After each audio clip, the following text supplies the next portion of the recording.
નમસ્કાર વિદ્યાર્થી મિત્રો, સ્વાગત છે તમારું આપણી આ YouTube ચેનલ નેસ્ટ SPI માં. તો વિદ્યાર્થી મિત્રો, આજે આપણે અભ્યાસ કરવા જઈ રહ્યા છીએ સાદા વર્તમાન કાળમાં નકાર વાક્ય. આના પહેલાના વિડિયો લેક્ચરમાં આપણે સાદા વર્તમાન કાળનો ઉપયોગ, તેના વિધાન વાક્યો, તેમાં s અને es નો ઉપયોગ ક્યારે કરવો એ બાબતો જોઈ. મિત્રો, આગળ આજે આપણે ભાગ 2 આ વિડિયો લેક્ચરના ભાગ 2 માં જોઈએ નકાર વાક્યો અને પ્રશ્નાર્થ વાક્યો સાદા વર્તમાન કાળમાં કેવી રીતે બને છે. જોઈએ મિત્રો નકાર વાક્ય.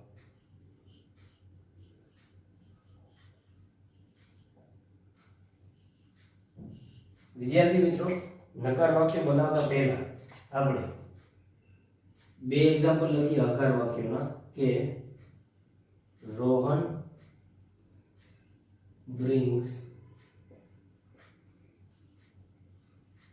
vegetables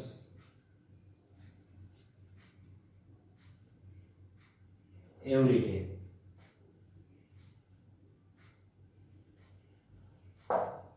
આપેલું વાક્ય હકાર વાક્ય છે એટલે કે વિધાન વાક્ય છે જે ઓલરેડી આપણે ભણી ગયા.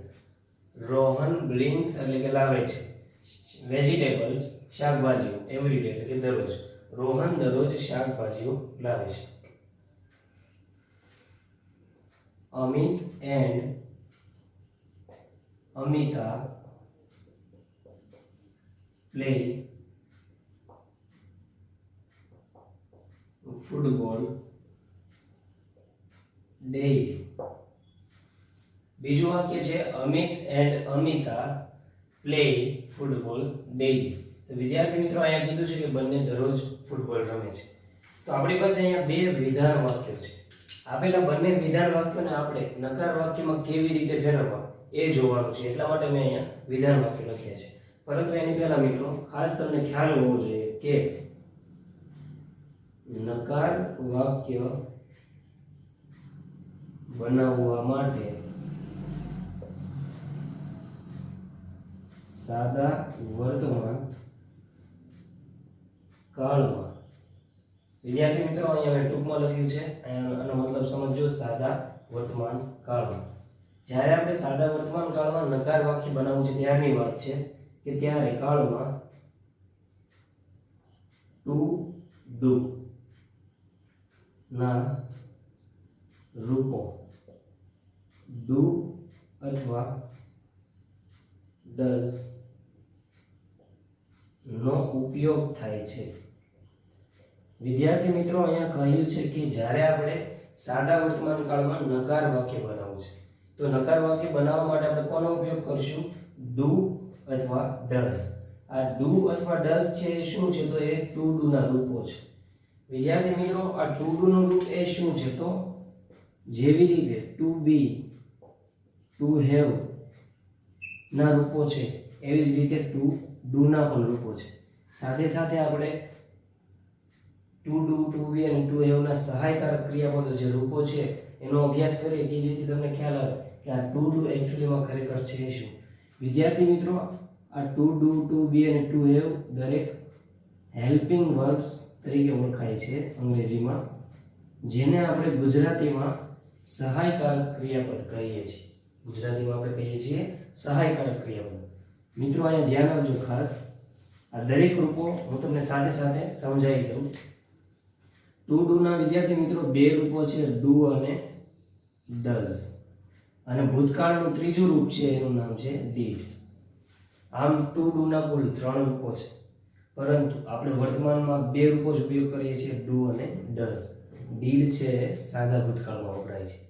ટુ બી ના રૂપો સાથે સાથે આપણે જોઈએ તો એમ, ઇઝ અને આર છે. વિદ્યાર્થી મિત્રો, ટુ બી ના રૂપો છે એમ, ઇઝ અને આર. જ્યારે ભૂતકાળમાં વોઝ અથવા વેર આપણે મૂકીએ છીએ. તો આ રીતે વિદ્યાર્થી મિત્રો ટુ બી ના કુલ 5 રૂપો છે. 3 રૂપો વર્તમાનના અને 2 રૂપો ભૂતકાળના, એમ, ઇઝ, આર અને વોઝ, વેર. ત્યારબાદ વિદ્યાર્થી મિત્રો ટુ હેવ ના રૂપો. તો ટુ હેવ ના પણ રૂપો છે હેવ અને હેઝ. જ્યારે ભૂતકાળમાં આપણે ઉપયોગ કરીએ છીએ હેડનો. તો મિત્રો અહીંયા જુઓ કે ટુ ડુ, ટુ બી અને ટુ હેવ આ ત્રણેયના રૂપો છે. આ ત્રણેયના રૂપો જુદા જુદા ટેન્સ એટલે કે કાળ દર્શાવવા માટે ઉપયોગી બનતા હોય છે. અહીંયા મિત્રો આપણે કોનું કામ પડે છે તો કે અહીંયા ડુ અને ડઝનું કામ આપણે પડે છે, કારણ કે સાદા વર્તમાન કાળમાં ટુ ડુના વર્તમાનના રૂપો, આ વર્તમાનના રૂપો છે મિત્રો, અને આ ભૂતકાળના રૂપો છે. તો અહીંયા આપણે ટુ ડુના વર્તમાનના રૂપો ડુ અને ડઝ છે એનો ઉપયોગ કરવાનો છે. આ હેલ્પિંગ વર્બ છે મિત્રો, એને ગુજરાતીમાં આપણે કહીએ છીએ સહાયકારક ક્રિયાપદ. હેલ્પિંગ વર્બ સહાયકારક ક્રિયાપદો. તો આ રીતે વિદ્યાર્થી મિત્રો આ સહાયકારક ક્રિયાપદો છે એ કોઈ પણ વાક્ય છે એ પૂરું કરવામાં સહાયરૂપ બને છે અને કોઈ પણ કાળ છે એને દર્શાવવામાં ઉપયોગી બને છે. દરેક સહાયકારક ક્રિયાપદો છે એ પોતાના રીતે જુદો જુદો કાળ દર્શાવવા માટે સમર્થ હોય છે. અહીંયા આપણે જોઈએ તો ડુ અને ડઝ છે એનો ઉપયોગ આપણે નકાર વાક્ય બનાવવા માટે સાદા વર્તમાન કાળમાં કરવાનો જઈએ છીએ મિત્રો.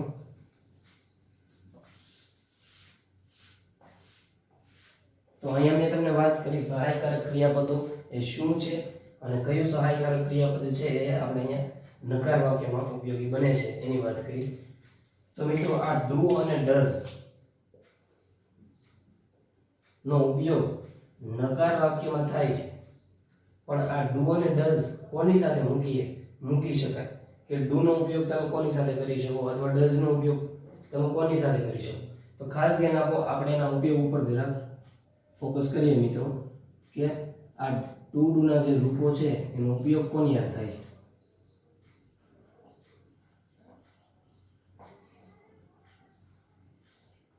વિદ્યાર્થી મિત્રો, જ્યારે આપણે આઈ વી યુ ધે અથવા કોઈ બહુવચન નામ, એટલે કે માની લ્યો આ એક્ઝામ્પલ લખી દો, બહુવચન નામનું ધ ચિલ્ડ્રન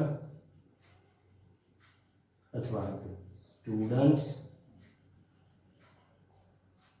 આવા કોઈ પણ નામ હોઈ શકે જેને તમે બહુવચન નામ તરીકે ઓળખાય છે.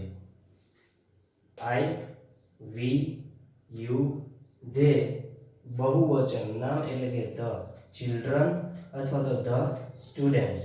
તો વિદ્યાર્થી મિત્રો આ જે નામ છે આ દરેકે દરેકની સાથે તમે ડુ વાપરી શકો છો. આ દરેક વાક્યમાં નકાર બનાવવા માટે આપણે ડુ મૂકી શકીએ છીએ મિત્રો. બહુવચન નામ જે આપણે લખ્યું ધ ચિલ્ડ્રન અને ધ સ્ટુડન્ટ્સ, તો આવા કોઈ પણ બહુવચન નામ છે એ બહુવચન નામ છે મિત્રો એની સાથે આપણે ડુ છે એનો ઉપયોગ કરી શકીએ છીએ. જ્યારે હી શી ઇટ, જ્યારે તમે હી શી ઇટ અથવા કોઈ એક વચન નામ, જ્યારે તમે હી શી ઇટ અથવા કોઈ એક વચન નામ સાથે શું મૂકી શકો છો તો કે ડઝ મૂકી શકો છો. એક વચન નામ હોય ત્યારે તમે ડઝ મૂકો છો, અને જ્યારે એક વચન આઈ અથવા એક વચન યુ તો પાછું ડુ મુકાય છે. એટલે યાદ રાખવું, એક વચન ખરા પણ કેવું એક વચન તો કે ત્રીજો પુરુષ એક વચન, એટલે કે હી શી ઇટ અથવા એક વચન નામ, કોઈ વ્યક્તિનું નામ છે જો તમે રોહન, તો રોહન એક વચન નામ કહેવાય. પરંતુ બહુવચન નામ તો કે અહીંયા અમિત એન્ડ અમિતા, તો આ બહુવચન નામ છે. તો એની સાથે નકારમાં તમે ડઝ નહીં પરંતુ ડુ મૂકી શકો. જ્યારે બે નામ હોય ત્યારે ડુ અથવા આઈ વી યુ ધે સાથે પણ તમે મૂકો ડુ, અને હી શી ઇટ સાથે મૂકાશે ડઝ. મિત્રો ખાસ યાદ આપણે અહીંયા રાખશું કે હી શી ઇટ અને એક વચન નામ સાથે વાપરવાનું છે ડઝ. જો તમને આ યાદ રહેશે તો ઉપરનો ભાગ ઓટોમેટિક તમને યાદ રહેશે. તમે માત્ર યાદ રાખો કે ડઝ કોની સાથે મૂકવું, તો ડુ છે એ કોની સાથે મૂકવું એનો ખ્યાલ તમને ઓટોમેટિક આવી જશે. હી શી ઇટ અને એક વચન નામ સાથે આપણે શું મૂકશું તો કે ડઝ. તો આ રીતે વિદ્યાર્થી મિત્રો અહીંયા જે લખ્યું છે ચિલ્ડ્રન, ધ સ્ટુડન્ટ્સ, એ દરેક નામ સાથે વિદ્યાર્થી મિત્રો આપણે મૂકી શકીએ છીએ ડુ, અને એક વચન નામ સાથે મૂકશું ડઝ. આગળ જોઈએ મિત્રો.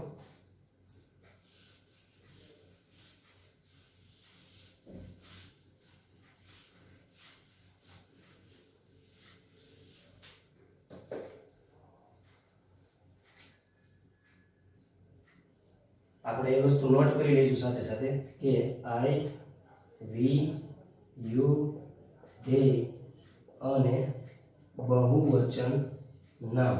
આ બ નામ લખ્યું છે એનો મતલબ તમે સમજજો બહુવચન નામ. બહુવચન નામ સાથે ડુ જ્યારે હી શી ઇટ અને એકવચન નામ. આ એ નામ લખ્યું એનો મતલબ એકવચન નામ. તો આ એકવચન નામ સાથે ડઝ મુકાય છે. તો આ રીતે વિદ્યાર્થી મિત્રો ડુ અને ડઝ વિશે આપણે જોયું કે નકાર વાક્યમાં ડુ અને ડઝ નો ઉપયોગ થાય છે અને એ ડુ અને ડઝ સ્પેસિફાઈ કોની સાથે મૂકવા તો કે કર્તા તરીકે જ્યારે આઈ વી યુ તે અને એક બહુવચન નામ હોય ત્યારે ડુ અને હી શી ઇટ અને એકવચન નામ સાથે ડઝ મૂકવું. તો મિત્રો આટલું તો આપણને ખ્યાલ આવ્યો કે નકારમાં ડુ ડઝ મૂકશું, ડુ ને ડઝ નો ઉપયોગ કોની સાથે કરશું. પરંતુ આપણે આ બે વાક્યને નકારમાં ફેરવવા છે. તો એના માટે શું તમારી પાસે ખાસ હોવું જોઈએ તો કે નકારમાં ફેરવવા માટે તમારી પાસે નકાર વાક્ય રચના હોવી જોઈએ.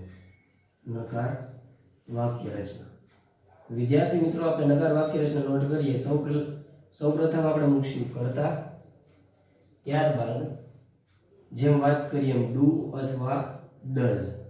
હવે આ ડુ અથવા ડઝ કઈ રીતે મૂકવા એ આપણે ઉપયોગ જોયો કે કર્તા તરીકે કોણ હોય આઈ વી યુ તે કે બહુવચન નામ તો ડુ અને હી શી ઇટ અથવા એકવચન નામ તો ડઝ. તો અહીંયા કર્તા જે છે એના આધારે તમે ડુ અથવા ડઝ વાક્યમાં મૂકી શકો છો.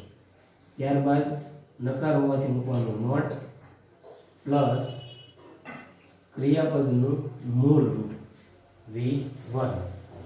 ત્યારબાદ વિદ્યાર્થી મિત્રો આપણે મૂકશું કર્મ અને ત્યારબાદ અન્ય શબ્દો. તો આ રીતે આપણે નકાર વાક્ય રચના છે એ કમ્પ્લીટ કરી શકીએ મિત્રો.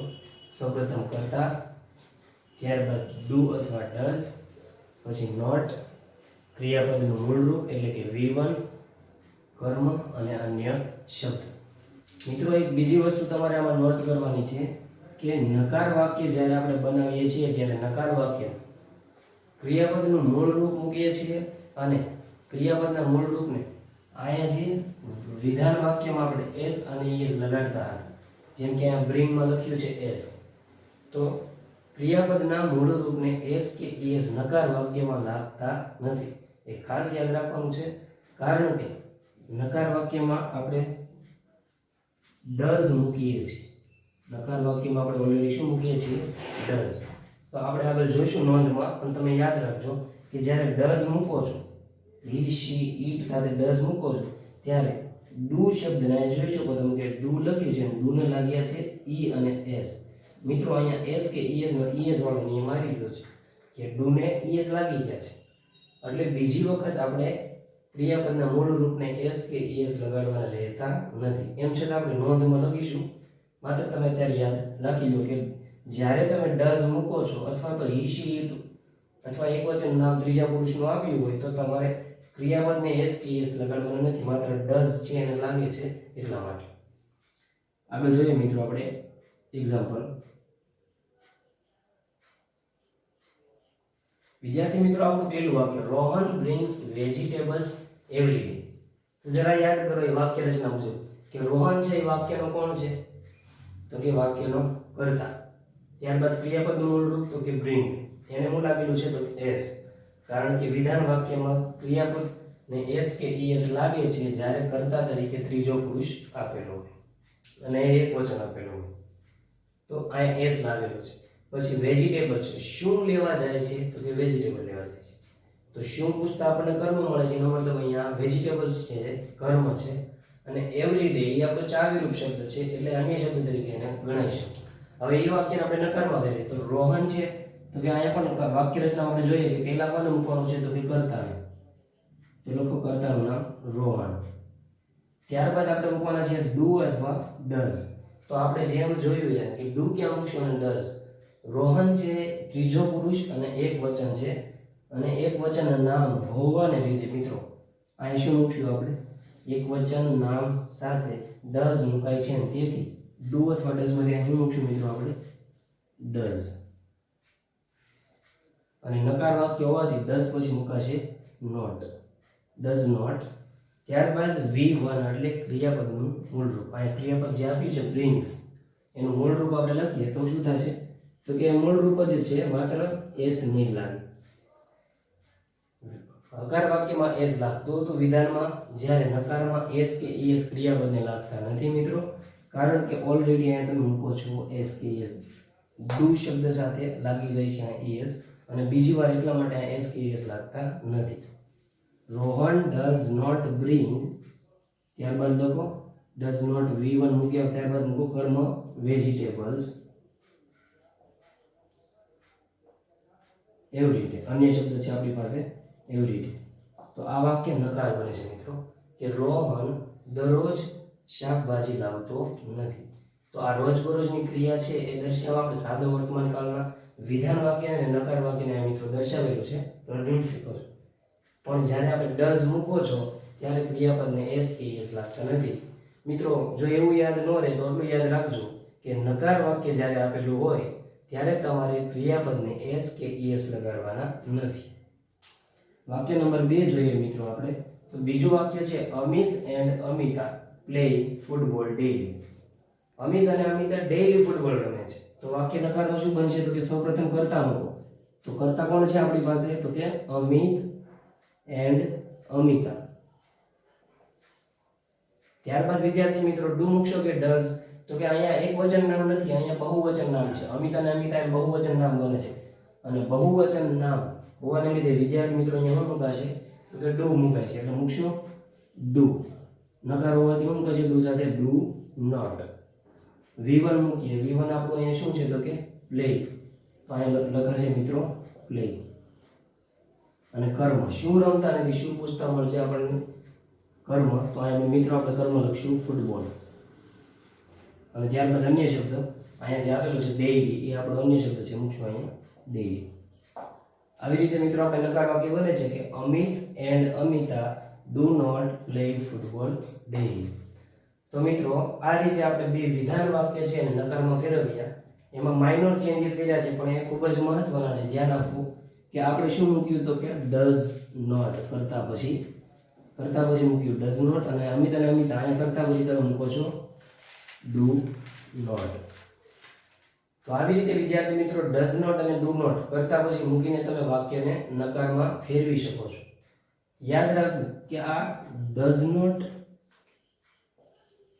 અને ડુ નોટ ને ટૂંકા સ્વરૂપમાં કે ટૂંકા રૂપે લખી શકાય? તો કે હા, લખી શકાય.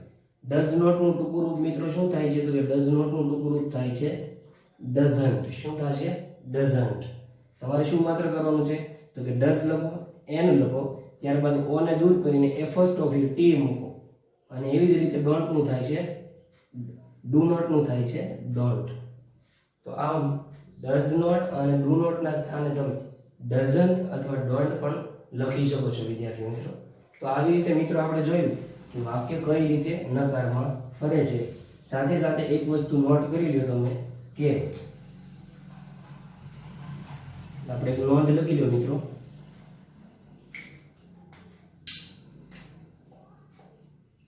નકાર વાક્યમાં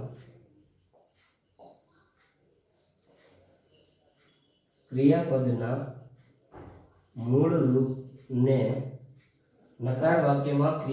મૂળ રૂપને એસ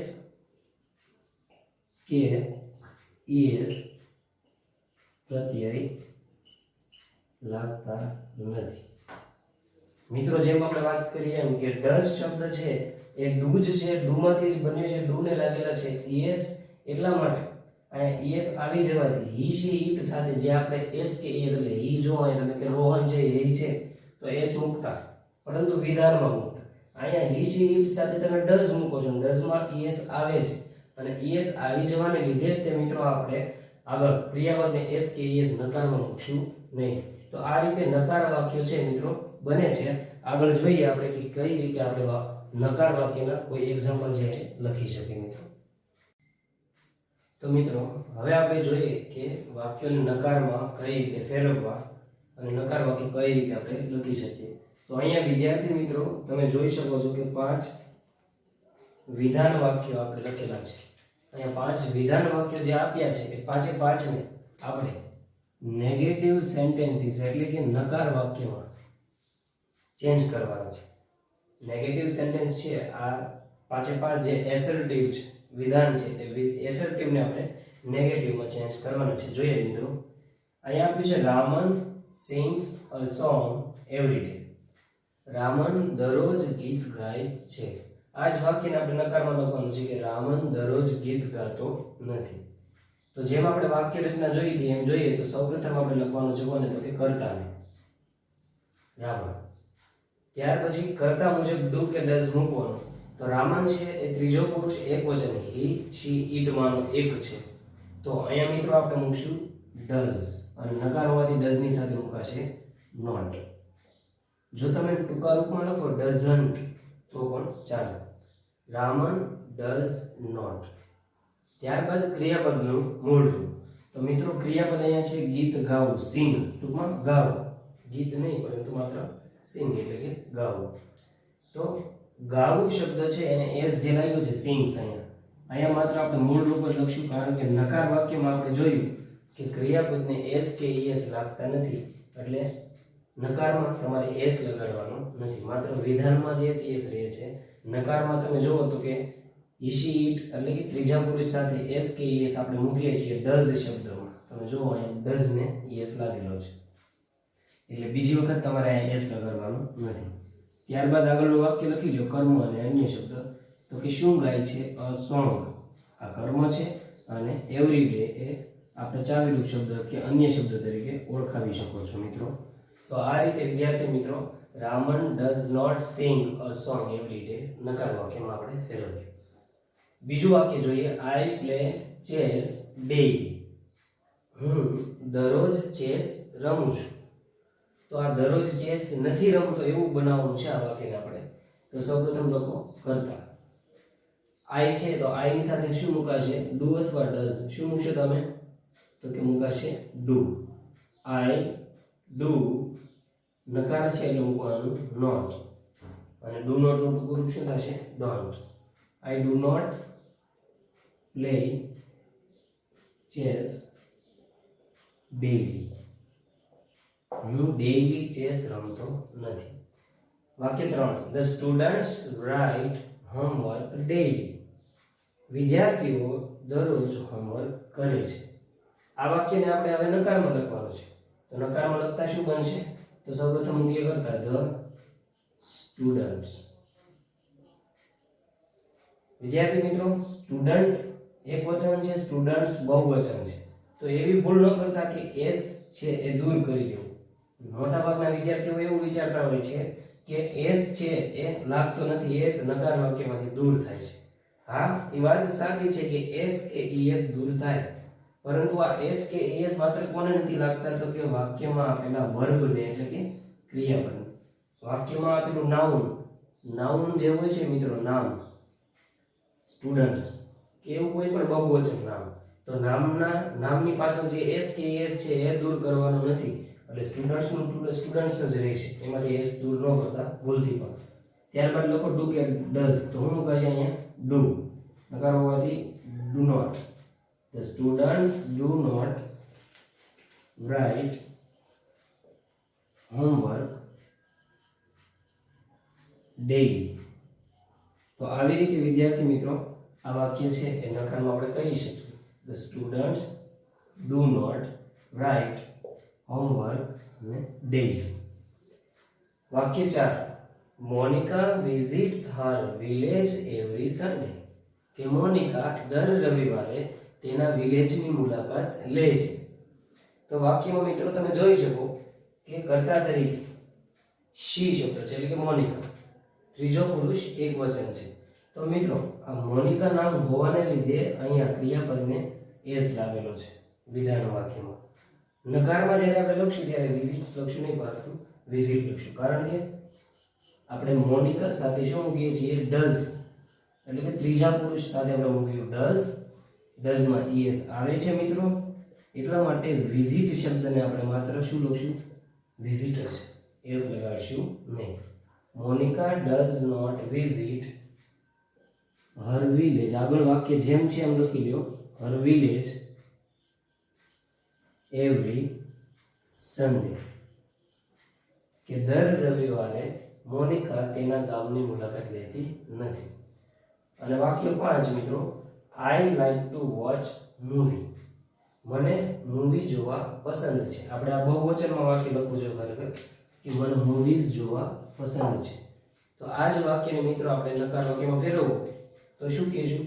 તો કે આઈ, ત્યારબાદ શું મુકાશે? ડુ કે ડઝ? તો કે do. I do not like to watch movies. તો આ રીતે દરેક વિધાન વાક્યોને વિદ્યાર્થી મિત્રો આપણે અહીંયા ફેરવ્યા છે નકાર વાક્યમાં. તો આવી રીતે યાદ રાખવું કે કરતા પછી તમારે શું મૂકવાનું છે? તો કે ડુ નોટ અથવા ડઝ નોટ છે એ કરતા પછી તમારે મૂકવાનું રહેશે વિદ્યાર્થી મિત્રો, ડુ નોટ અથવા ડઝ નોટ. અને એ કોને ધ્યાનમાં રાખવાનું? તો કે કર્તાને ધ્યાનમાં રાખવાનું છે. કર્તા જે આપેલો હોય એ કર્તા અનુસાર તમારે ડુ અથવા ડઝ મૂકવાના રહેશે. હવે આપણે આગળ જોઈએ વિદ્યાર્થી મિત્રો કે પ્રશ્નાર્થ વાક્યો કેવી રીતે બને છે. તો મિત્રો હવે આપણે જોઈએ કે સાદા વર્તમાન કાળમાં ઇન્ટ્રોગેટિવ સેન્ટેન્સીસ છે એ કઈ રીતે એની રચના આપણે કરી શકીએ. વિદ્યાર્થી મિત્રો આપણે નકાર વાક્ય જોયા કે જેમાં આપણે ડુ અથવા ડઝ નો ઉપયોગ કરતા હતા. તો મિત્રો હવે નકાર પછી આપણે જોવાના છે પ્રશ્નાર્થ વાક્ય. તો પ્રશ્નાર્થ વાક્યને અંગ્રેજીમાં શું કહેવાય છે? તો અંગ્રેજીમાં એને કહેવાય છે ઇન્ટ્રોગેટિવ સેન્ટેન્સીસ. એટલે યાદ રાખવું કે પ્રશ્નાર્થ વાક્યને અંગ્રેજીમાં કહેવાય છે ઇન્ટ્રોગેટિવ સેન્ટેન્સીસ. પ્રશ્નાર્થ વાક્યના બે પ્રકારો છે. વિદ્યાર્થી મિત્રો પ્રશ્નાર્થ વાક્ય છે એ આપણે જોઈએ આગળ, પણ પ્રશ્નાર્થના કેટલા પ્રકારો છે? તો કે પ્રશ્નાર્થના બે પ્રકારો છે અને બંને પ્રકારોને આપણે 1 by 1 છે એ અભ્યાસ કરવાનો છે.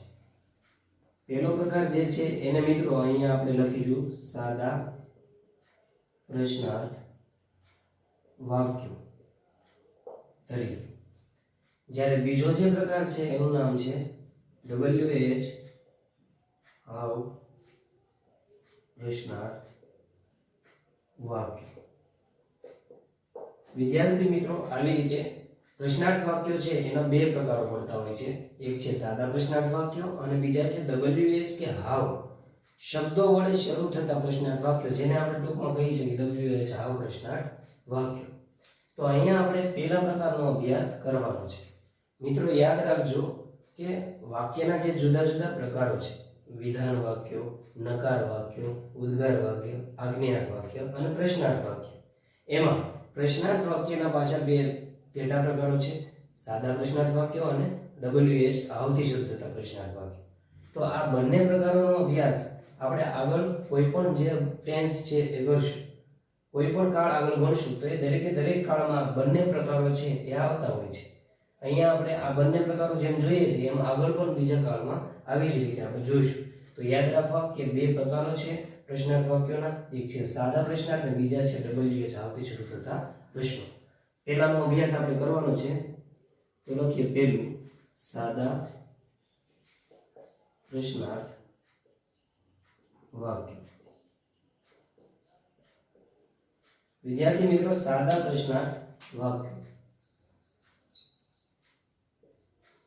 તો આ સાદા પ્રશ્નાર્થ એટલે શું એવો પ્રશ્ન તમારામાંથી ઘણા બધાને થતો હશે. તો પહેલા તો આપણે એ જોઈ લઈએ કે સાદા પ્રશ્નાર્થ એટલે શું. તો કે જે પ્રશ્નાર્થ વાક્યની શરૂઆત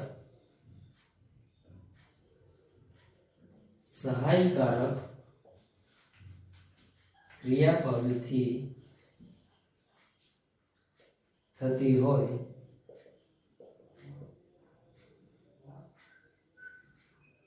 તેવા વાક્યોને પ્રશ્નાર્થ વાક્યો. તેવા વાક્યોને મિત્રો આપણે પ્રશ્નાર્થ તો કહીશું પણ સાથે સાથે કેવા તો કે તેવા વાક્યોને સાદા પ્રશ્નાર્થ વાક્યો કહેવાય છે. વિદ્યાર્થી મિત્રો, સાદા પ્રશ્નાર્થ વાક્ય કોને કહેશો? તો કે જે પ્રશ્નાર્થ વાક્યની શરૂઆત સહાયકારક ક્રિયાપદથી થતી હોય. શેનાથી શરૂઆત થતી હોય? તો કે સહાયકારક ક્રિયાપદથી. આપણે જેમ જોયું એમ કે સહાયકારક ક્રિયાપદ આપણે પહેલા જોયા કે હેલ્પિંગ વર્બ્સ. આપણે હેલ્પિંગ વર્બ્સ છે ઓલરેડી જોઈ લીધા કે ટુ ડુ છે, ટુ બી અને ટુ હેવ. આ જુદા જુદા આપણે ટુ ડુ, ટુ બી અને ટુ હેવ ના જે રૂપો જોયા, એમાં સાદા વર્તમાન કાળમાં આપણે કોના ઉપયોગમાં લઈએ છીએ? તો કે ટુ ડુ ના બે રૂપો છે, ડુ અને ડઝ. તો મિત્રો, આ ડુ અને ડઝ નો જ ઉપયોગ આપણે પ્રશ્નાર્થ વાક્યમાં પણ કરવાનો છે. જે આપણે સાદા પ્રશ્નાર્થ બનાવશું એ પ્રશ્નાર્થ ડુ અને ડઝ ની મદદથી બનાવશું, કારણ કે તે હેલ્પિંગ વર્બ્સ છે, એટલે કે સહાયકારક ક્રિયાપદ છે. હેલ્પિંગ વર્બ્સ એટલે થાય છે સહાયકારક ક્રિયાપદ. મિત્રો, યાદ રાખવું કે આ સહાયકારક ક્રિયાપદો છે એનાથી જ આપણે સાદા પ્રશ્નાર્થ બનાવવાના છે. અને તેથી આપણે જોઈએ કે તેથી અહીં પ્રશ્નાર્થ ની શરૂઆત ડુ અથવા ડઝ થી થાય છે. મિત્રો, તેથી આ સાદો વર્તમાન કાળ હોવાને લીધે આપણે જોયું કે ટુ ડુ ના રૂપો છે સાદા વર્તમાનમાં વપરાય છે, ડુ અને ડઝ. અને સહાયકારક ક્રિયાપદથી સાદા પ્રશ્નાર્થ છે એની શરૂઆત થાય છે. એટલા માટે આપણે અહીંયા પ્રશ્નાર્થની શરૂઆત ડુ અથવા ડઝ થી કરતા હોઈએ છીએ. મિત્રો, યાદ રાખવું ખાસ. આગળ જોઈએ કે ત્રીજો પોઈન્ટ ખાસ યાદ રાખો મિત્રો, કે સાદા પ્રશ્નાર્થ વાક્યો છે એની શરૂઆત તો આપણે જોઈએ કે સહાયકારક ક્રિયાપદથી થાય છે, પણ આગળ એના વિશે બીજી વસ્તુ તમે ખાસ નોટ કરી લો કે આ પ્રકારના પ્રશ્નાર્થ વાક્યોના જવાબ ટૂંકમાં યસ અથવા નો વડે આપી શકાય છે. વિદ્યાર્થી મિત્રો, સાદા પ્રશ્નાર્થ વાક્યો જે છે એ આપણે બનાવી તો લઈએ, પરંતુ જો એના જવાબ ઘણીવાર આપણે લખવા હોય તો એના જવાબ શેનાથી લખવાના? તો કે એના જવાબ પણ તમે ટૂંકમાં લખવાના છે. યાદ રાખજો, એના જવાબ ટૂંકમાં લખશો અને જવાબ યસ અથવા નો થી હશે. આ ત્રીજો પોઈન્ટ જે મેં લખ્યો છે એ તમને એક્ઝામ્પલ લખી છે એટલે આગળ સમજાય છે. આગળ જોઈએ આપણે કે આ સાદા પ્રશ્નાર્થ વાક્ય આપણે બનાવવા છે તો એની વાક્ય રચના શું છે?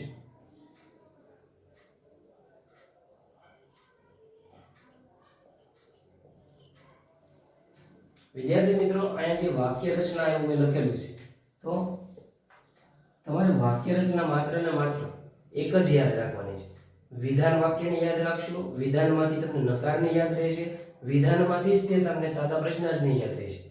એવું ન સમજતા કે દરેક કાળમાં 3-3, 4-4 વાક્ય રચનાઓ યાદ રાખવી નહીં. માત્ર વિધાનને યાદ રાખો, વિધાન દ્વારા બીજી વાક્ય રચનાઓ પાકી કરવાની કોશિશ કરો. તો અહીંયા જોઈએ આપણે કે આ વાક્ય રચના કઈ રીતે બને છે. તો સૌપ્રથમ આપણે મૂકવાના છે સહાયકારક ક્રિયાપદ ડુ અથવા ડઝ. મિત્રો, આ બે જ યાદ રાખવાના છે કે આગળ સહાયકારક ક્રિયાપદ તરીકે આપણે સાદા પ્રશ્નાર્થમાં મૂકીએ છીએ. ત્યારબાદ તમને જે કીધું કે વિધાનની વાક્ય રચના શું છે એ લખી લો. કર્તા પ્લસ V1 પ્લસ કર્મ પ્લસ અન્ય શબ્દ, અને ત્યારબાદ છેલ્લે મૂકવાનું ક્વેશ્ચન માર્ક. એ ખાસ ભૂલવાનું નહીં. તો મિત્રો, આ રીતે જે આપણે વિધાન વાક્ય રચના યાદ રાખતા હતા કે કર્તા પ્લસ V1 કર્મ અને અન્ય શબ્દ, એમાં આપણે બે વસ્તુ એડ કરી કે વાક્ય રચના છેલ્લે પ્રશ્નાર્થ મૂકો અને આગળ ડુ ડઝ મૂકો, એટલે એ વાક્ય રચના જેની બનશે સાદા પ્રશ્નાર્થ વાક્યમાં. બીજી વસ્તુ એ તમને સમજાવવાની મિત્રો કે સાદા પ્રશ્નાર્થ વાક્યમાં પણ ક્રિયાપદને એસ કે એસ લાગતા નથી, માત્ર ક્રિયાપદનું મૂળ રૂપ એટલે કે V1 મુકાય છે. મિત્રો, એક્ઝામ્પલ થી આપણે સમજીએ આ વાક્ય રચના આગળ. Aman likes stories. અમન લાઈક સ્ટોરીઝ. આપણે એક સામાન્ય વાક્ય મિત્રો મૂક્યું છે કે અમનને વાર્તાઓ પસંદ છે. તો વિદ્યાર્થી મિત્રો, આ વિધાન વાક્ય છે, આ વિધાન વાક્યને આપણે શેમાં ફેરવવાનું છે? તો કે પ્રશ્નાર્થ વાક્યમાં. કેવું પ્રશ્નાર્થ? તો કે સાદા પ્રશ્નાર્થ વાક્યમાં એને ફેરવવું છે. તો આપણે જેમ જોયું કે વાક્ય રચના છે એનાથી શરૂ કરીએ. સૌપ્રથમ ડુ કે ડઝ મૂકાશે એ કોને મુજબ મૂકવા? તો કે વાક્યમાં રહેલા કર્તા મુજબ. આપણે જોયું હતું કે નકાર વાક્યમાં ડુ ડઝ નો ઉપયોગ કઈ રીતે કરતા હતા કે હી, શી, ઇટ સાથે ડઝ, જ્યારે આઈ, વી અને you, I, we, you they સાથે ડુ. તો અહીંયા તમે જુઓ કે અમન લખ્યું છે એટલે અમન છે એ ત્રીજો પુરુષ એકવચન છે. તો ત્રીજા પુરુષ એકવચન સાથે આપણે કોને મૂકીએ છીએ? ડઝ ને. એટલા માટે મિત્રો અહીંયા મૂકશું પહેલા ડઝ. ત્યારબાદ કરતા લખો તો કે ડઝ અમન V1 મૂકશું તો કે V1 અહીંયા લાઇક્સ લખ્યું છે. આપણે એસ કે es પ્રશ્નાર્થમાં લગાડવાનું નથી એટલા માટે મિત્રો અહીંયા લાઇક જ લખાય છે, માત્ર V1. એસ કે es લાગશે નહીં, જે ક્રિયાપદને આપણે વિધાનમાં લગાડતા હતા. Does Aman like stories. અને અહીંયા વાર્તાઓનું બહુવચન માટે અહીંયા આપણને શબ્દ આપ્યો છે IES. વિદ્યાર્થી મિત્રો, એને તમારે કોઈ ચેન્જીસ કરવાના નથી, એ જેમ છે એમ લખવાના. માત્ર ક્રિયાપદનો s કે es છે મિત્રો, એને જ આપણે દૂર કરીએ છીએ. તો જેમ આપણે કીધું એમ કે સાદા પ્રશ્નાર્થ વાક્ય બનાવવા માટે સહાયકારક ક્રિયાપદ છે એ પ્રશ્નાર્થની શરૂઆતમાં મુકાય છે. અહીંયા પ્રશ્નાર્થની શરૂઆતમાં આપણે ડુ અથવા ડઝ ને મૂકવાના હોય છે. અને ડુ ડઝ કોની મુજબ મુકાય છે તો કે વાક્યમાં રહેલા કર્તા મુજબ આપણે ડઝ મૂક્યું છે. હવે ત્રીજો મુદ્દો તમે સમજો કે આ પ્રકારના પ્રશ્નાર્થ વાક્યોના જવાબ ટૂંકમાં યસ અથવા નો વડે આપી શકાય છે. તો અહીંયા પ્રશ્ન સમજો કે અમન ને વાર્તાઓ ગમે છે. Does Aman likes stories? અમનને વાર્તાઓ ગમે છે. તો આનો જવાબ આપણે ગુજરાતીમાં પણ શું દઈએ? હા, તેને ગમે છે, ના, તેને નથી ગમતી.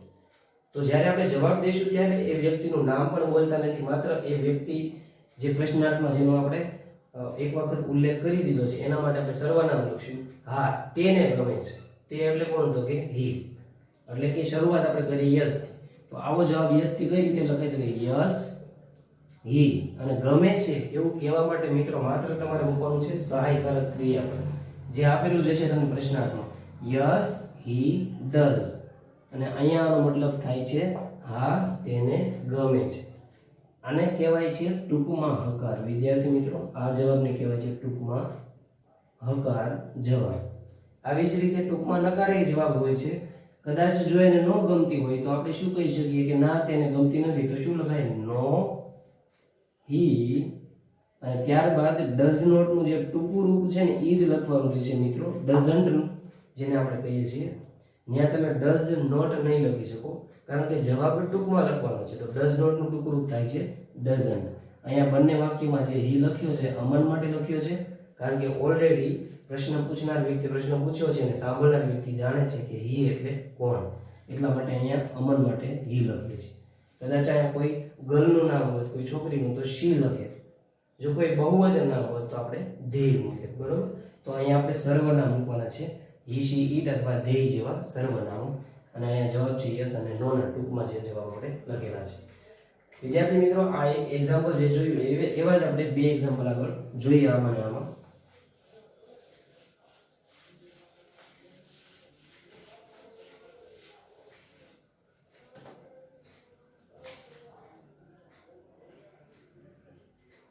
The children play in the park. અહીંયા આપણને એક વિધાન વાક્ય આપ્યું છે, the children play in the park. છોકરાઓ પાર્કમાં રમે છે.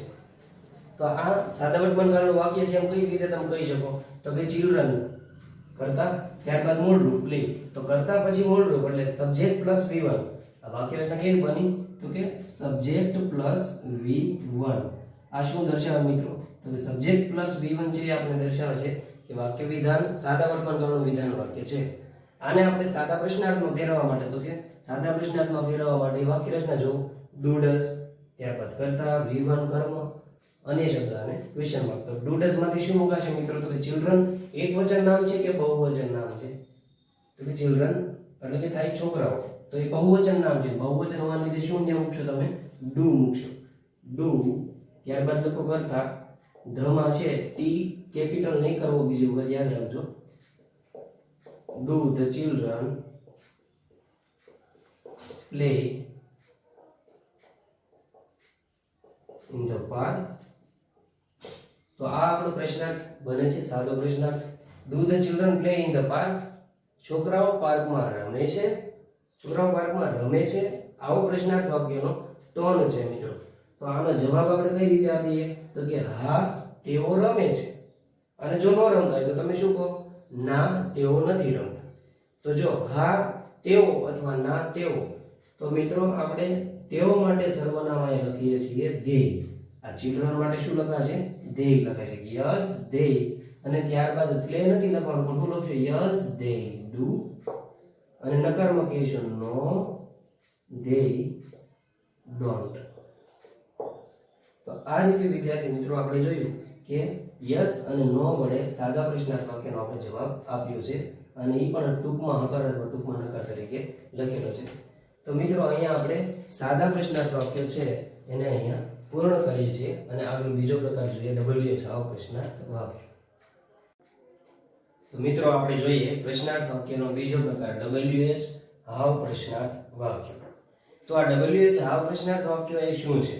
તો જે પ્રશ્નાર્થ વાક્યની શરૂઆત WH એટલે કે કોઈ WH પ્રશ્નનો કોઈ શબ્દ આવતો હોય, who, when, what, why, which, એવો કોઈ WH નો કોઈ શબ્દ આવતો હોય, અથવા how થી કોઈ પ્રશ્ન બનતો હોય, how અથવા how many, how much, આવા કોઈ શબ્દો જે WH કે how થી શરૂ થતા હોય એનાથી કોઈ પ્રશ્ન બને તો એવા પ્રશ્નોને મિત્રો WH હાવ પ્રશ્નાર્થ વાક્ય કહેવાય છે. આપણે WH કયા કયા WH છે એનો આપણે પ્રશ્નાર્થમાં ઉપયોગ કરી શકીએ. તો વિદ્યાર્થી મિત્રો આ પહેલી વખત આપણે પ્રશ્નાર્થ વાક્ય છે એ ભણીએ છીએ, એટલા માટે તમે લોકો ખાસ આ WH શબ્દો છે એ સાથે સાથે નોટ કરી લેજો કે who એટલે થાય છે કોણ. જ્યારે આપણે શું જાણવું હોય વાક્યમાં રહેલો કર્તા, તો કર્તા જાણવા માટે આપણે who થી પ્રશ્નો પૂછતા હોઈએ છીએ. ત્યારબાદ લખીએ મિત્રો whom. whom એટલે થાય છે કોને. કોને સામાન્ય રીતે વાક્યમાં રહેલ ગૌણ કર્મ જાણવા માટે વિદ્યાર્થી મિત્રો આપણે કોને વડે પ્રશ્ન પૂછતા હોય છે કે દાદીમાએ મને બુક આપી. તો દાદીમાએ કોને બુક આપી? તો કે મને. તો મને શબ્દ છે એ ગૌણ કર્મ ત્યાં છે. તો જો મને શબ્દ ને આપણે એટલે કે કોને બુક આપી એ વ્યક્તિને આપણે જાણવા માંગતા હોય, અથવા તો કોઈ વ્યક્તિનું વાક્યમાં નામ લખે કે દાદીમાએ રોહનને બુક આપી. તો કોને બુક આપી? તો કે રોહનને. તો એ જાણવા માટે આપણે whom થી પ્રશ્ન પૂછવો પડે છે. એવી રીતે આગળ જોઈએ તો કે whose. whose એટલે થાય છે કોણ.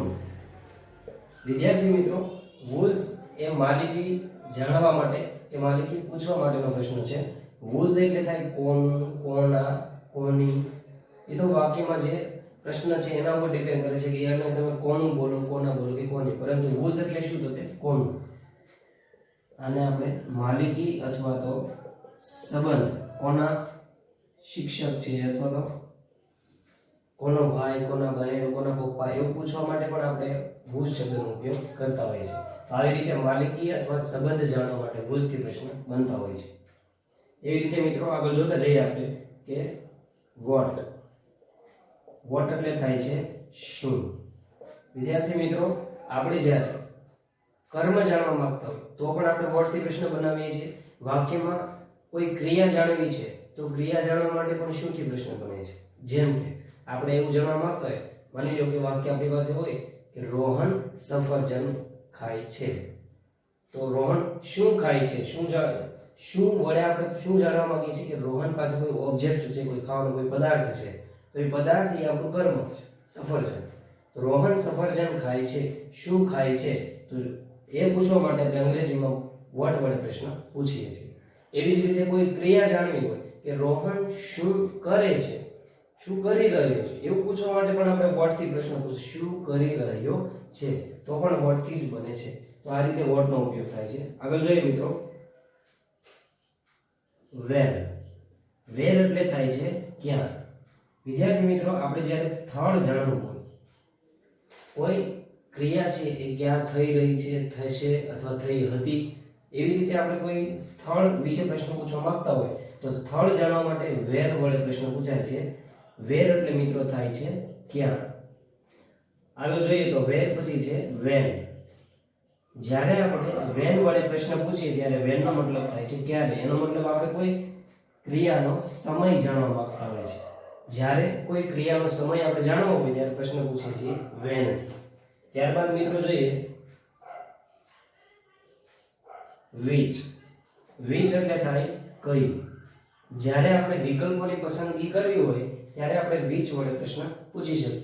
અહીંયા કયું લખ્યું છે તો માત્ર કયું એવું ન સમજવું. ગુજરાતીમાં કયું, કયા, કઈ એમ પણ થાય છે, પણ એ વાક્યો પર આધાર રાખે છે મિત્રો. જેમ અહીંયા આપણે જોયું વોઝ એટલે કોનું, તો કોનું ન સમજવું, કોનું, કોના, કોની એવો પણ એનો અર્થ થાય. એવી જ રીતે અહીંયા કયું, કયા, કઈ એવા અર્થ તમે લઈ શકો. તો મિત્રો આપણે જોઈએ who, whom, whose, what, where, when, which અને આગળ જોઈએ કે why. why એટલે મિત્રો શું થાય છે તો કે શા માટે. આપણે why નો ઉપયોગ ક્યારે કરીએ છીએ? જ્યારે આપણે શું જાણવું હોય તો કે કારણ જાણવું.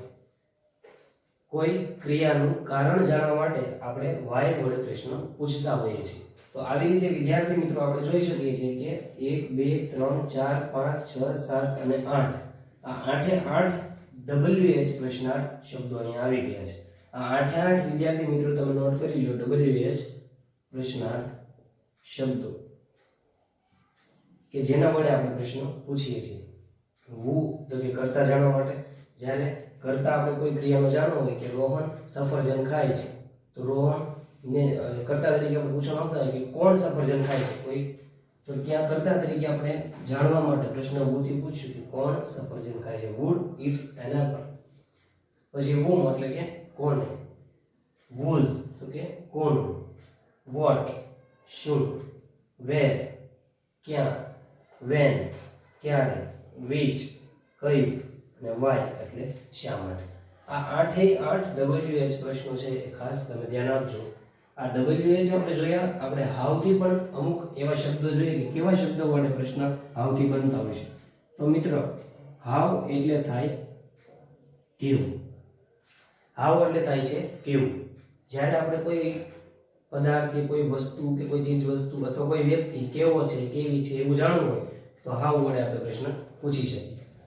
પછી હાવ એટલે બીજો અર્થ તમે જુઓ તો એનો કેવી રીતે એમ પણ થાય છે કે કોઈ વ્યક્તિ કોઈ કાર્ય કરે છે તો એ કાર્ય કેવી રીતે તેણે કર્યું. જ્યારે આપણે જાણવા માંગતા કે તેણે કોઈ કાર્ય કેવી રીતે કર્યું તો કેવી રીતે માટે પણ તમે હાવ વડે પ્રશ્ન પૂછી શકો. તો હાવના બે મતલબ છે અને બે ઉપયોગો છે. એક છે કેવું તો કે પદાર્થ, વસ્તુ કે વ્યક્તિ કેવો છે એ જાણવા માટે, અને કેવી રીતે તો કોઈ ક્રિયા કેવી રીતે થશે અથવા થવાની એવું જાણવા માટે પણ હાવથી પ્રશ્ન બને છે. ત્યારબાદ મિત્રો જોઈએ તો કે હાવ મેની એટલે થાય કેટલા. જ્યારે આપણે કોઈ વસ્તુ પદાર્થ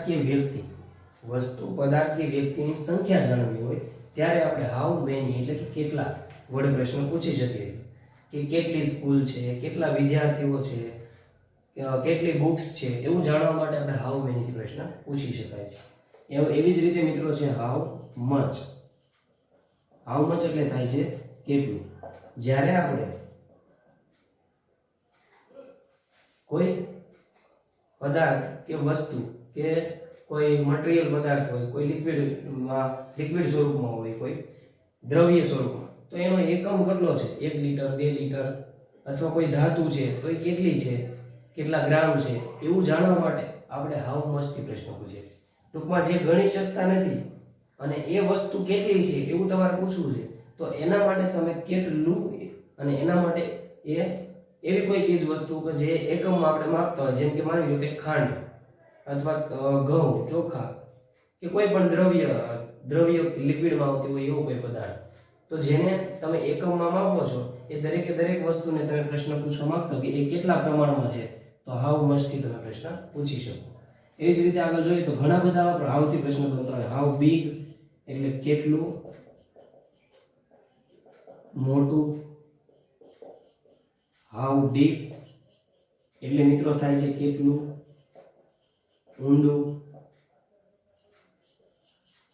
હાવ લોંગ એટલે થાય છે કેટલું લાંબુ.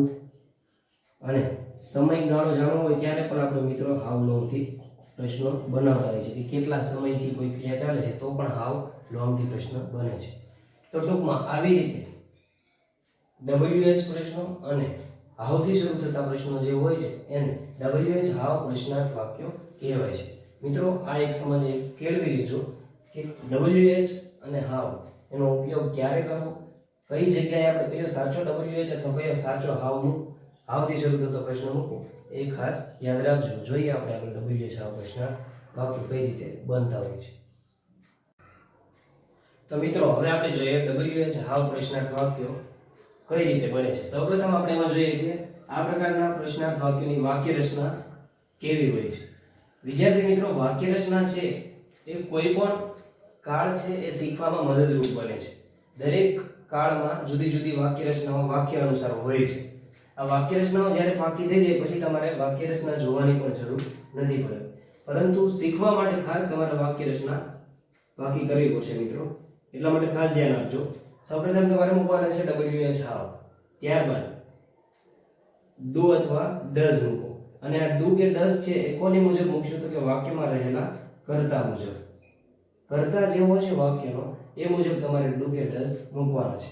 ત્યારબાદ વિદ્યાર્થી મિત્રો ક્રિયાપદનું મૂળ રૂપ કે જેને આપણે એસ કે એસ લગાડવાના નથી, કારણ કે ડઝ છે એ આપણે વાપરતા હોઈએ છીએ, એટલા માટે એસ કે એસ નહીં લગાડીએ. ત્યારબાદ વિદ્યાર્થી મિત્રો મૂકો કર્મ અને અન્ય શબ્દ. જો હોય તો અન્ય શબ્દ મૂકવાનો, નહીં તો સીધો મૂકી દો question mark.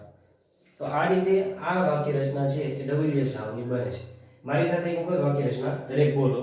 WH how plus do does plus કર્તા પ્લસ V1 પ્લસ કર્મ પ્લસ અન્ય શબ્દ અને છેલ્લે ક્વેશ્ચન. તો વિદ્યાર્થી મિત્રો આગળ આપણે જોઈએ example.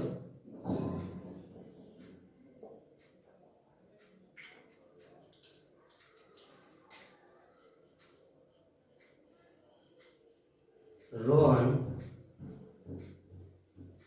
goes to the library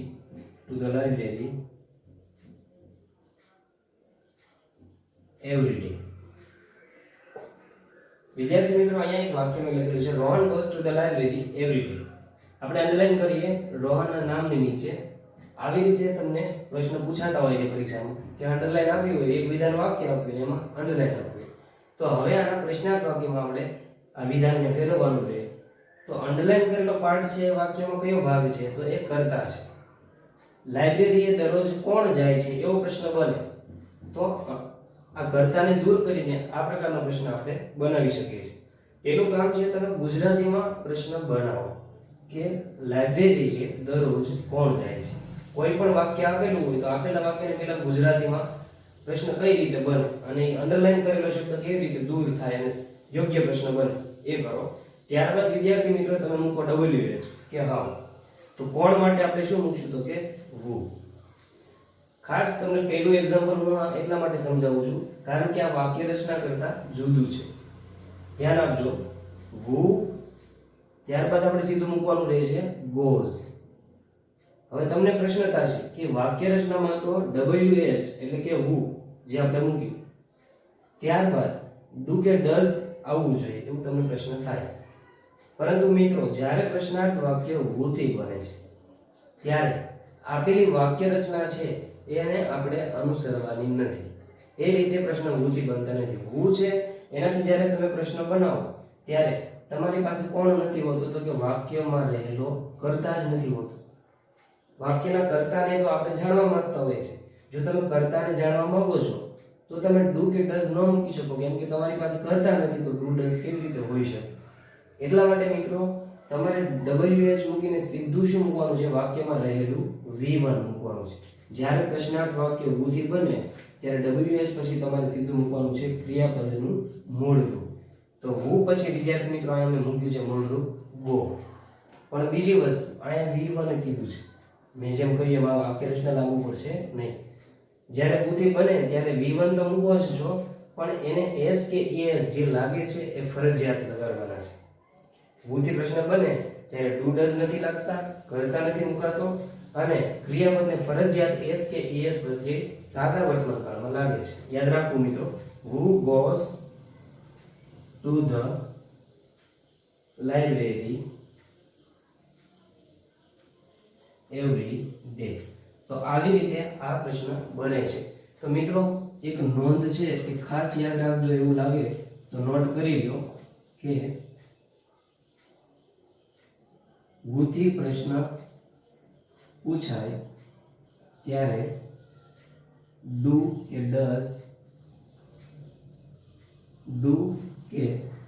does વપરાતા નથી. અને બીજી વસ્તુ, વુ પછી ક્રિયાપદના મૂળ રૂપને એસ કે ઈએસ લાગે છે અને ફરજિયાત લાગે છે.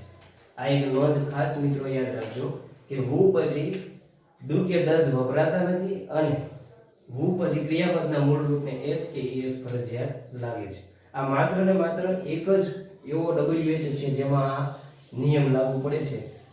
બીજા દરેક નિયમોમાં આપેલી વાક્ય રચના જ આપણે અનુસરવાની રહે છે મિત્રો. આપણે આગળની વાક્ય રચના જે છે, આ વાક્ય રચના એ અનુસાર આપણે આગળના એક્ઝામ્પલ જોઈએ. Example number 2. Vinay and Viraj play chess every day. વિદ્યાર્થી મિત્રો અહીંયા વાક્યમાં કીધું છે કે વિનય અને વિરાજ એવરી ડે દરરોજ ચેસ રમે છે. તો જો અંડરલાઈન વિનય અને વિરાજના નામની નીચે આપે, એનો મતલબ અહીંયા આપણે પ્રશ્ન બનાવવાનો રહે કે કર્તા છે એ કોણ છે એ જાણવાનું. તો કોણથી પ્રશ્ન બને એટલે આ પ્રશ્ન કેવો બનશે તો કે વુથી, જે આપણે હમણાં જ જોઈને વાક્ય લખેલા કે વુથી પ્રશ્ન બને તો શું કરવું, તો કે ડુ ડઝ નથી લાગતા, કર્તા નથી મુકાતો અને V1 ને S કે S લાગે છે. તો વુ એટલે કર્તા છે એ દૂર થશે વુ મૂકવાથી, પછી તરત મૂકો ક્રિયાપદના મૂળ રૂપને અને એને ફરજિયાત શું લગાડશો તો કે S અથવા ES. વુ પ્લેઝ ચેસ એવરી ડે. તો આ રીતે મિત્રો આપણે પ્રશ્ન વૃત્તિ બનાવી શકીએ છીએ. આમાં જ આપણે બીજો પ્રશ્ન જો બનાવવા ઈચ્છીએ તો બીજો પ્રશ્ન બની શકે મિત્રો ચેસ. આ પ્રશ્ન આપણે બનાવી કે વિનય અને વિરાજ ચેસ રમે છે, તો ગુજરાતીમાં પેલા બનાવો તો શું બનશે કે વિનય અને વિરાજ દરરોજ શું રમે છે. તો તમે જોયું કે શું રમે છે, શું વડે આપણે પ્રશ્ન પૂછીએ તો શું એટલે અંગ્રેજીમાં આપણે મૂકવું પડે વોટ. તો હવે તમે આ વાક્ય રચના અનુસાર આ વાક્ય છે એ બનાવી શકો છો મિત્રો. વોટ અને ત્યારબાદ તમે મિત્રો મૂકો વાક્ય રચના અનુસાર ડુ અથવા ડઝ. પરંતુ આ કોને જોઈને મૂકવાનું તો કે કર્તાને જોઈને. કર્તા આપણી પાસે કોણ છે વિનય અને વિરાજ. જો બહુવચન નામ હોય તો આપણે મિત્રો શું મૂકવું પડે છે ડુ. તો what do Vinay and Viraj. તો અહીંયા જોયું WH, ત્યારબાદ ડુ, ત્યારબાદ કરતા. હવે ક્રિયાપદનું મૂળ રૂપ લખો તો કે પ્લે. ત્યારબાદ મિત્રો અહીંયા આપ્યું છે કર્મ. તો યાદ રાખવું કે જે નામ નીચે અંડરલાઈન આપ્યું હોય એ નામ આપણે પ્રશ્નમાં નથી લખતા. અહીંયા ચેસ છે એની નીચે અંડરલાઈન છે. તો ચેસ શબ્દ છે એ કર્મ છે વાક્યમાં. તો કર્મ તો આપણે જાણવા માંગીએ છીએ મિત્રો. આ કર્મને અહીંયા ચેસને તો આપણે જાણવા માંગીએ છીએ કે તે શું રમે છે. એટલા માટે વોટ થી પ્રશ્ન બને ત્યારે તમારે કોને મૂકવાનું નથી વાક્યમાં રહેલા કર્મને. તો what do Vinay and Viraj play. તો કર્મ લખતા ન લખતા આગળ કયો શબ્દ છે તો એવરી ડે શબ્દ લખી લો. અન્ય શબ્દને એવરી ડે. તો આવી રીતે મિત્રો આપણે પ્રશ્નાર્થ વાક્ય જોઈએ કે પેલું બન્યું વુ થી અને બીજું બને છે વોટ થી. સોરી મિત્રો અહીંયા આપણે ક્વેશ્ચન માર્ક છે તે આવશે. તો આવી રીતે પ્રશ્નાર્થ વાક્ય વુ અને વોટ થી બનેલા આપણે જોઈએ. આગળ બીજા આવા એક્ઝામ્પલ છે તે આપણે નોટ કરીએ મિત્રો.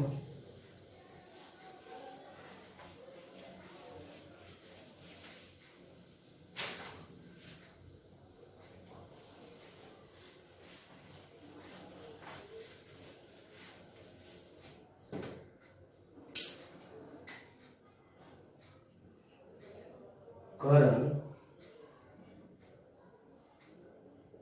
goes to village every week. દર અઠવાડિયે કરણ ગામડે જાય છે. તો આમાંથી આપણે પ્રશ્ન બનાવીએ કે કરણના નામ નીચે અંડરલાઈન હોય મિત્રો.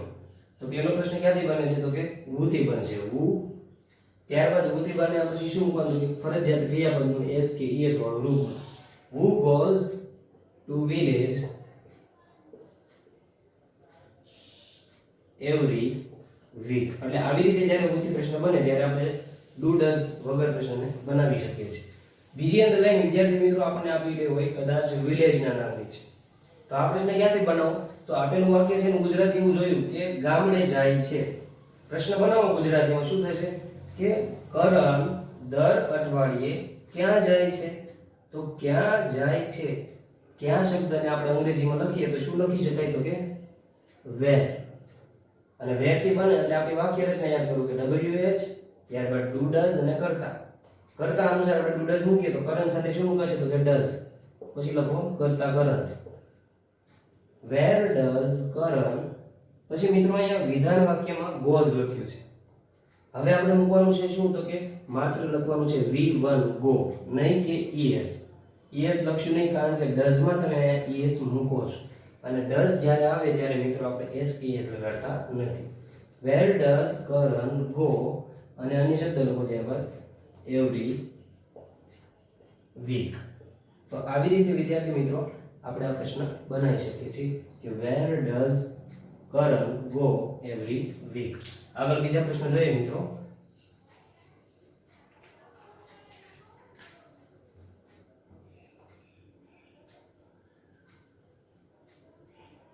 Amita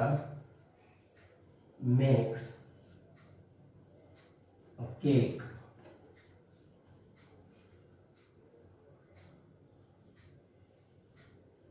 every Sunday. અહીંયા આપણને કહ્યું છે કે Amita max a cake every Sunday, કે અમિતા દર રવિવારે કેક છે એ બનાવે છે. તો વિદ્યાર્થી મિત્રો આ વાક્યને આપણે પ્રશ્નાર્થ વાક્ય બનાવવા માટે અંડરલાઈન ક્યાં આવે એ જોવી પડે છે.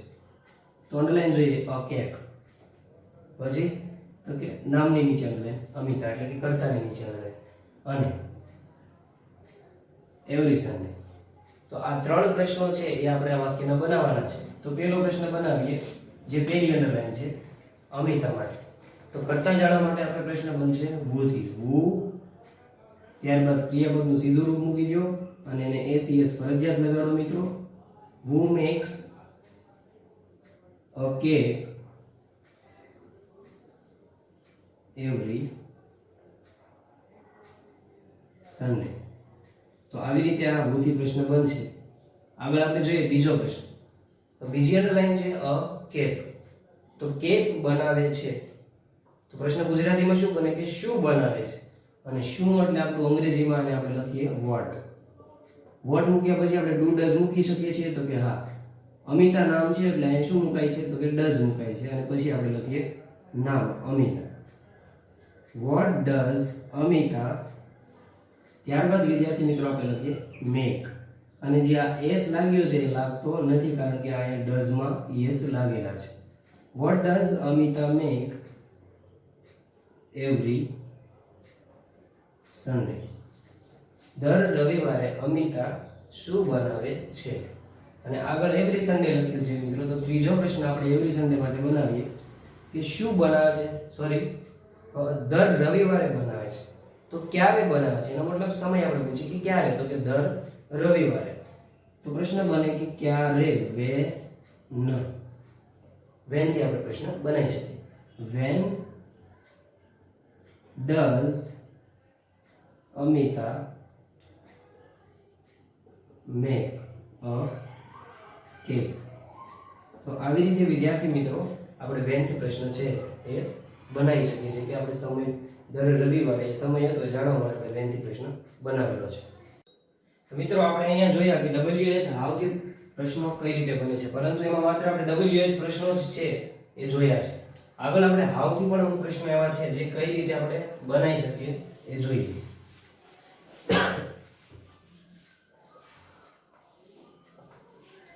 વિદ્યાર્થી મિત્રો પ્રશ્નાર્થ વાક્ય પહેલા આપણે સૌપ્રથમ આપણે જે વાક્ય રચના લખેલી હતી લખી લઈએ કે જેથી તમને સરળ રહે. WH હાવ પ્લસ ડુ અથવા ડઝ, ત્યારબાદ કરતા પ્લસ V1 પ્લસ કર્મ અન્ય શબ્દ અને ક્વેશ્ચન. આ પ્રકારની વાક્ય રચના અનુસાર આપણે અમુક એક્ઝામ્પલ્સ જોયા મિત્રો. પરંતુ હવે આપણે થોડાક અલગ રીતે બનતા પ્રશ્નો જોવાના છે. જે પ્રશ્નની વાત કરીએ તો એક્ઝામ્પલથી તમને સમજાવું. Amit brings 10 kites every day. Amit brings 10 kites every day. Amit દરરોજ 10 પતંગો લાવે છે. તો અહીંયા અંડરલાઈન છે 10. brings 10 kites every day. તો સંખ્યાની નીચે અંડરલાઈન હોય મિત્રો ત્યારે આપણે જોયું કે સંખ્યા જાણવા માટે આપણે પ્રશ્ન પૂછીએ છીએ કેટલા, કેટલી, અને એટલા માટે એવો પ્રશ્ન આપણે અંગ્રેજીમાં બને છે હાઉ મેની. તો પ્રશ્ન બને છે હાઉ મેની. મારે તમને સમજાવવાનું એ છે કે જ્યારે આપણે પ્રશ્નાર્થ વાક્યોની શરૂઆત how many, how much, which અથવા whose થી થાય ત્યારે વાક્ય રચના જે આપણે જોઈ એ વાક્ય રચના કરતાં થોડીક અલગ વાક્ય રચના હોય છે. પરંતુ આપણે વાક્ય રચના બીજી બાકી નથી કરવાની. આ જ વાક્ય રચનામાં શું ચેન્જીસ છે એ માત્ર નોટિસ કરજો, તમને સમજાઈ જશે. તો સૌપ્રથમ તમારે લખવાનું છે કે હાઉ, WH હાઉ માંથી આપણે મૂક્યું હાઉ મેની, અને સંખ્યા છે એના સ્થાને આપણે મૂકીએ જાણવા માટે હાઉ મેની. ત્યારબાદ મિત્રો હાઉ મેની લખ્યા પછી શું લખવું? તો કે ડુ ડઝ લખવું નહીં. ડુ ડઝ મુકાતું નથી. તમે જે વસ્તુ જાણવા માંગો છો જેની સંખ્યા, એ વસ્તુનું નામ આવશે. એટલે જ્યારે પણ પ્રશ્ન હાઉ મેની કે હાઉ મચ થી બને ત્યારે તરત તમારે ડુ ડઝ મૂકવાના નથી, પરંતુ જે તે વસ્તુ જે તમે જાણવા માંગો છો એ વસ્તુનું નામ લખવાનું છે. અહીંયા હાઉ મેની પછી અહીંયા કઈ વસ્તુની વાત આપણે કરીએ છીએ? તો કે પતંગ, કાઇટ્સ. તો અહીંયા આ કાઇટ્સ જે નામ છે એ નામને આપણે હાઉ મેની પછી મુકાય છે મિત્રો. અને આવી જ રીતે હાઉ મચ થી જો તમે પ્રશ્ન બનાવો ત્યારે તમારે શું કરવાનું છે કે હાઉ મચ થી પ્રશ્ન બને પછી જે વસ્તુ કે પદાર્થ નું તમે નામ જાણવા માંગો છો એ નામ લખી લો. બને ત્યાં સુધી એ નામ કે પદાર્થ કે વસ્તુ એ શું હશે? તો કે એ વાક્યમાં રહેલું કર્મ જ હશે. એનો મતલબ એવો થયો કે WH અને હાઉ થી જ્યારે પ્રશ્ન બને તો આપણે ડુ ડઝ મૂકતા હતા, પરંતુ હાઉ મેની અને હાઉ મચ થી બને તો શું કરવાનું? તો કે હાઉ મેની પછી તરત તમારે લખવાનું છે કર્મને મિત્રો. હાઉ મેની પછી તરત તમારે કોને લખવાનું છે? કર્મને. કેમ કે શું પૂછતા કર્મ મળે. અમિત શું લાવે છે? તો કે પતંગ લાવે છે.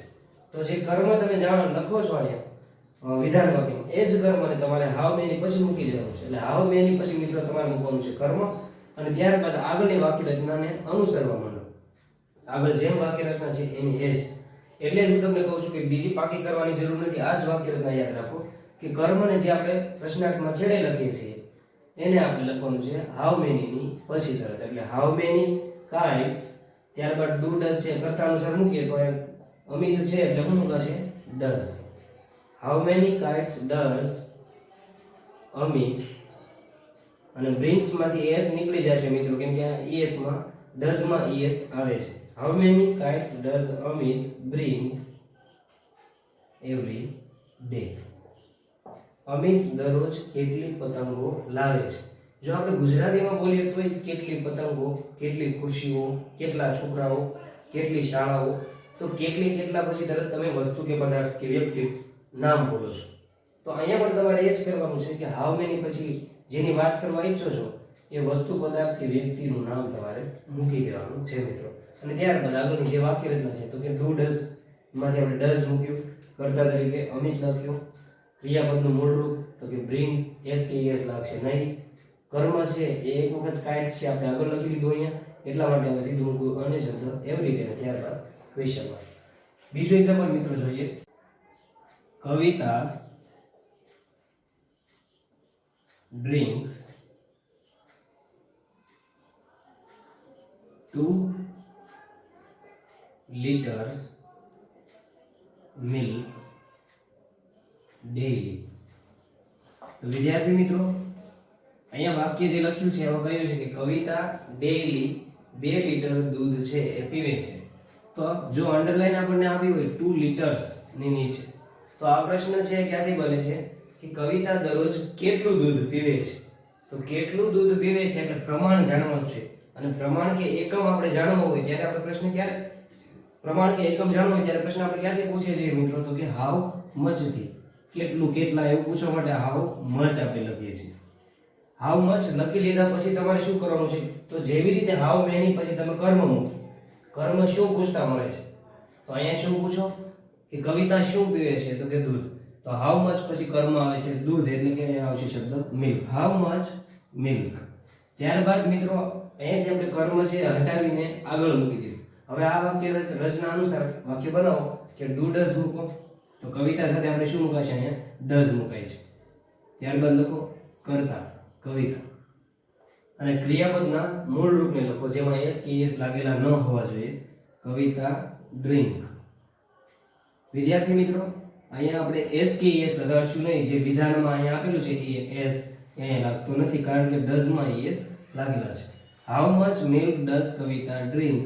અને ત્યારબાદ અન્ય શબ્દ આપણી પાસે જે છે ડેઈલી એ લખી લો ડેઈલી. તો આવી રીતે મિત્રો હાઉ મેની અને હાઉ મચ થી પ્રશ્નો છે એ બનતા હોય છે.